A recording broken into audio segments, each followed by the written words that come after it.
SFI Karimnagar జిల్లా committee ఆధ్వర్యంలో Hyderabad central university 400 ఎకరాల భూమిని వేలం వేస్తున్న నిర్ణయాన్ని వెనక్కి తీసుకోవాలని శాతవాహన యూనివర్సిటీ ముందు రాష్ట్ర ముఖ్యమంత్రి దిష్టిబొమ్మ దగ్ధం చేయడం జరిగింది. ఈ సందర్భంగా జిల్లా కార్యదర్శి గజ్జల శ్రీకాంత్, జిల్లా అధ్యక్షులు కాంపెల్లి అరవింద్ మాట్లాడుతూ హైదరాబాద్ సెంట్రల్ యూనివర్సిటీకి చెందిన 400 ఎకరాల భూములను వేలం వేయాలని తీసుకున్న నిర్ణయాన్ని వ్యతిరేకంగా విద్యార్థులు పోరాడుతున్నారు. కార్పొరేట్ శక్తులకు భూములను అమ్మిన రాష్ట్ర ప్రభుత్వం హెచ్సియు భూములను అమ్మేందుకు అక్కడ అడవులను చదును చెయ్యాలనే పేరుతో బుల్డోజర్, జేసీబీలను దింపి చెట్లను తొలగించే కార్యక్రమం చేపట్టింది. జేసీబీలను అడ్డుకున్న విద్యార్థి నాయకులను అక్రమంగా అరెస్టు చేసింది. ఎస్ఎఫ్ఐ నాయకులు ఎర్రం నవీన్ ను అక్రమంగా అరెస్టు చేసి అర్ధరాత్రి వరకు ఎక్కడ ఉన్నాడో చెప్పకుండా ఫోన్ లాక్కొని అర్ధరాత్రి హింసించి రిమాండ్ చేశారు. ఇంత దుర్మార్గపు చర్యకు కాంగ్రెస్ ప్రభుత్వం పూనుకుంది. కనీసం నిరసనను కూడా తట్టుకోలేని ప్రభుత్వం అరెస్టు చేసి రిమాండ్ తరలించడం అత్యంత దుర్మార్గపు చర్య అని ఎస్ఎఫ్ఐ భావిస్తోంది. తక్షణమే రిమాండ్ చేసిన వారిపై కేసులు ఎత్తివేయాలని, అక్రమంగా పోలీస్ బలగాలను దింపి యూనివర్సిటీలలో విద్యార్థులకు భయభ్రాంతులకు గురి చేస్తోంది. తక్షణమే పోలీస్ బలగాలను వెనక్కి పిలవాలని డిమాండ్ చేస్తోంది. తక్షణమే అరెస్ట్ అయిన వారిని విడుదల చేయాలని డిమాండ్ చేస్తున్నాము.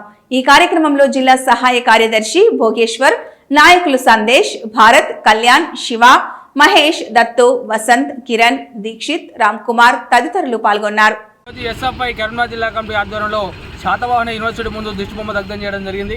ఎందుకోసం అంటే ఈరోజు కాంగ్రెస్ ప్రభుత్వంలో ఈరోజు భూములను ఈరోజు వేలం వేసిన పరిస్థితి ఈ తెలంగాణ రాష్ట్రంలో ఉంది. ఈరోజు దాదాపు విద్యార్థులకు వేలం చేసిన దగ్గర వారం రోజుల పాటు విద్యార్థులు నిరసన తెలియజేస్తుంటే శాంతియుతంగా ఈరోజు విద్యార్థులను చూడకుండా ఈరోజు వాళ్ళని కొట్టి ఈరోజు జైల్లో రిమాండ్ చేసిన పరిస్థితి ఉంది.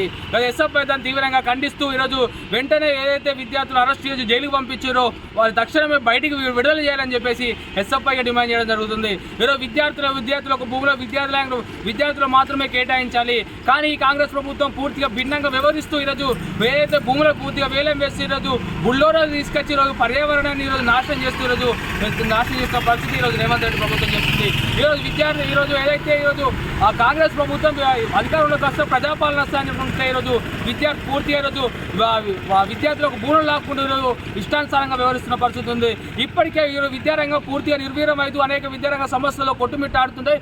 విద్యారంగాన్ని పూర్తిగా ఈరోజు రేవంత్ రెడ్డి ఈరోజు ముఖ్యమంత్రి చేతిలో గుప్పిట్లో పెట్టుకొని విద్యారంగం పైన ఈరోజు అనేక ఇబ్బందులు పెడుతున్న పరిస్థితి ఉంది. కాబట్టి తక్షణం ఏదైతే అరెస్ట్ చేసిన విద్యార్థులు తక్షణం విడుదల చేయాలి, లేకపోతే రానున్న రోజుల్లో ఖచ్చితంగా సెక్రటరీ ముట్టయిస్తామని చెప్పేసి ఈ సందర్భం తెలియజేస్తున్నాం. నా పేరు శ్రీకాంత్, ఎస్ఎఫ్ఐ జిల్లా కార్యదర్శి.